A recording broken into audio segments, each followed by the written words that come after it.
आज मैं आपको कक्षा 7 की गणित में इकाई 1 परिमेय संख्या में ख़त्म कर दी हूँ और उसमें दक्षता मैंने आपको नहीं बताया। आप उसे खुद लगाइए, जो उसमें ना आए वो बताइएगा, मैं लगवा दूँगी। और अब मैं पढ़ा रही हूँ आपको इकाई 2 घातांक। घातांक में बच्चों जैसे 2 गुणे 2 है, आपने पढ़ा होगा 2 दूनी 4, 3 त्रिका 9, 4 चौक 16, फिर इधर 4 चौक 16, चौका 64, 64 चौका 264। तो इस तरह अगर हम इनको गुणा में लिखने लगें तो ये संख्याएं बड़ी लंबी चौड़ी हो जाती हैं। और आपको पता है कि हम अंकों में पृथ्वी से सूर्य की दूरी या पृथ्वी की पूरी कितनी परिधि है पृथ्वी की चंद्रमा से दूरी कितनी है, ऐसी बहुत सारी दूरियां हम पढ़ते हैं और जो कि काफ़ी लंबी होती हैं। यहाँ देखिए कुछ एग्जाम्पल दिए गए हैं। प्राकृतिक संख्याओं के अनंत समूह में कोई संख्या सबसे बड़ी नहीं होती, अर्थात उसके बड़े होने का कोई अंत नहीं है। एक संख्या इतना लीजिए, क्या आप इसे आसानी से पढ़ सकते हैं? आप कहेंगे नहीं, ये तो बहुत गिनना पड़ेगा। तो और लिखने में भी समस्या है, गलतियाँ भी हो सकती हैं, हो सकता है 0 ही आप कम लिखें या ज़्यादा। इसी तरह पृथ्वी का द्रव्यमान किलोग्राम में हो या द्रव्य मूलक परमाणु के इलेक्ट्रॉन पर आवास इतना हो, इन्हें हम न आसानी से लिख सकते हैं और न पढ़ सकते हैं और न शुद्धता का बहुत ज़्यादा परसेंटेज होता है, गलतियों की उम्मीद ज़्यादा होती है, जिस कारण घातांकों का प्रयोग किया गया।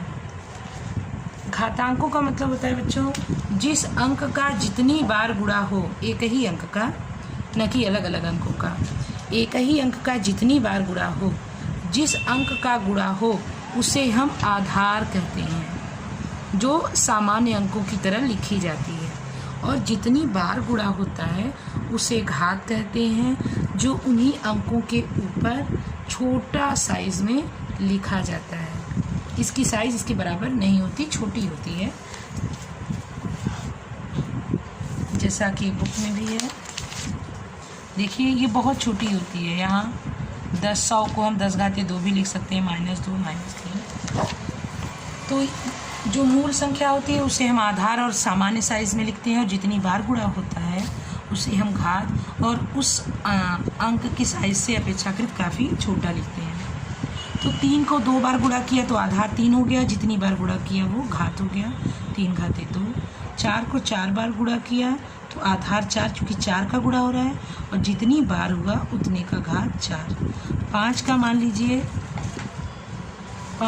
लीजिए 6 बार गुणा होगा, तो हम लिखेंगे 5, आधार 5 है तो 5 का कितनी बार गुणा होगा? 6। 1 2 3 4 5 और 6, इतना हम लिखेंगे। 5 5 3 4 5 6 बार गुणा, ये होगा 5⁻6 का सरल। और इसी तरह हम 10 के घातों को भी ले सकते हैं। जैसे आपने पढ़ा होगा पहाड़ी में 10 धामा, आप बोले होंगे 100, जिसे हम 10 × 10 भी लिख सकते हैं। जिसे आप 10 धामा कहते हो उसे हम 10 × 10 भी लिख सकते हैं। तो 10 धामा 100, और चूँकि आधार कितना है, 10 कितनी बार गुणा हुआ? 2 बार, तो इसे हम घात में कैसे लिखेंगे? 10⁻2।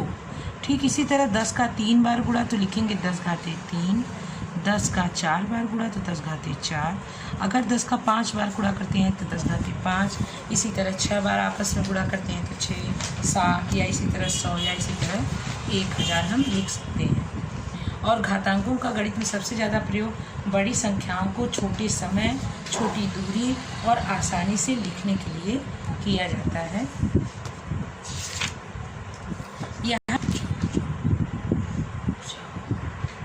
अब यहाँ आपकी बुक में दिया है आधार 10 के अतिरिक्त अन्य आधार से संबंधित संख्याओं को घातांकों में लिखना।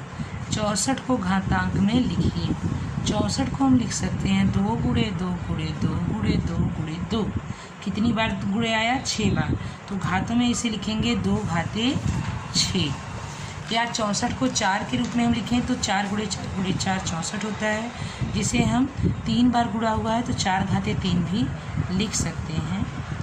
इसी तरह एक बड़ा सा घातांकी रूप दिया गया है और जिसे हम यहाँ संख्या 10 गुणन रूप में 21 बार प्रयुक्त हुआ है।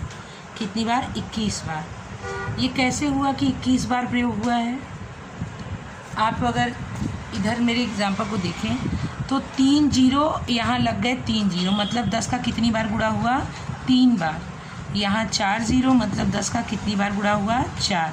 तो इसे हमने 10 घाते 4, इसे 10 घाते 3, या कह लें जितने जीरो उतनी यहाँ घात हो जाएगी। इसी तरह ये कह रहा है 21 बार प्रयुक्त हुआ है 10 का गुणन। इसका मतलब होगा 10, ये जो जीरो है ये कुल कितना होना चाहिए? 21 होना चाहिए।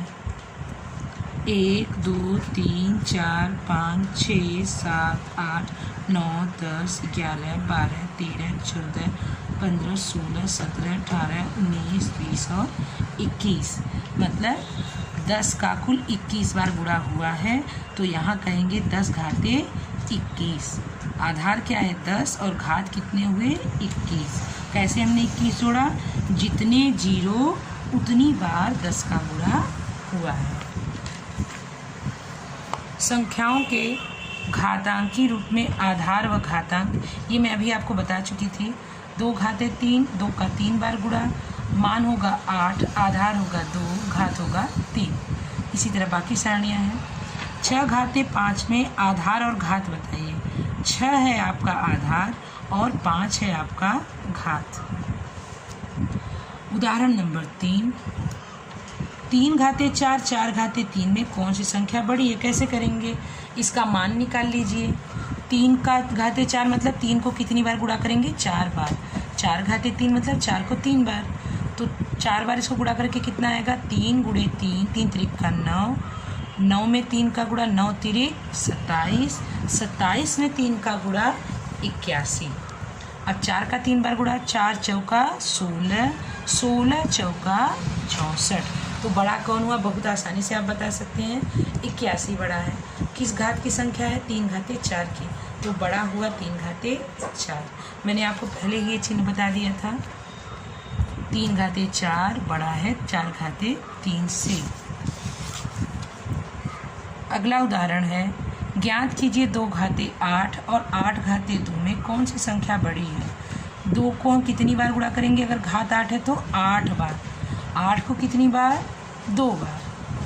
2 दूनी 4, दूनी 8, दूनी 16, दूना 32, दूना 64, दूना 128, दूना 256। 8 का 2 बार गुणा मतलब 8 गुणे 8, तो 8 अठाई 64। तो कौन बड़ा हुआ? 256। 256 किसकी घात है? 2 घाते 8 की संख्या है। तो 2 घाते 8 और 8 घाते 2 में 2 घाते 8 बड़ी है। आज मैं यहीं ख़त्म करती हूँ। कल मैं ऋणात्मक संख्याओं के बारे में आपको बताऊँगी।